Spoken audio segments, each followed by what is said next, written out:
দোলা বলো। আমাদের একটু বলো যে এক্সপেরিয়েন্স কেমন লাগছে, যে প্রথমবার মা হতে দারুণ চলেছে। লাগছে, একটু কষ্ট হচ্ছে কারণ এটা শীতকাল হলে ওই কষ্টটা হতো না যেটা গরম বলে লাগছে।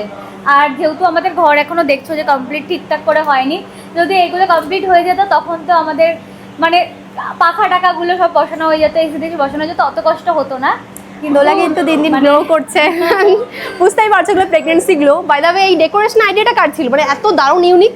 এইগুলো আমার আর বড়মশাইয়ের দুজনে, হ্যাঁ। আমরা আর কি দুজনে মিলে আর কি সত্যি কি দারুণ লাগছে। বুঝেছি। আমি এটা মিশো দিয়ে অর্ডার দিয়েছিলাম। হ্যাঁ, মিশো কারণ- থেকে? হ্যাঁ, কারণ এমনি প্রিন্ট করতে গেলে অনেক সময় লাগবে, সময় বিশেষ ব্যাপার আছে, তাই মিশো থেকে সুন্দর আমি হয়েছে। এটা অর্ডার দিয়েছিলাম। দারুণ লাগছে। আরো একটা খুব সুন্দর ছিল, কিন্তু ওটার জন্য বড় একটা জায়গা, ওটা বড় পিকচার ছিল।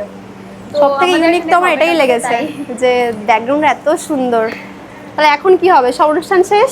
রিচুয়াল সব শেষ হয়ে গেছে, মানে এখন তো মানে খাওয়া যায় না, ওই সব পড়েই রয়েছে, কারণ এই অসময়ে হয়তো পাচ্ছি না, মানে কষ্ট হচ্ছে গরমে।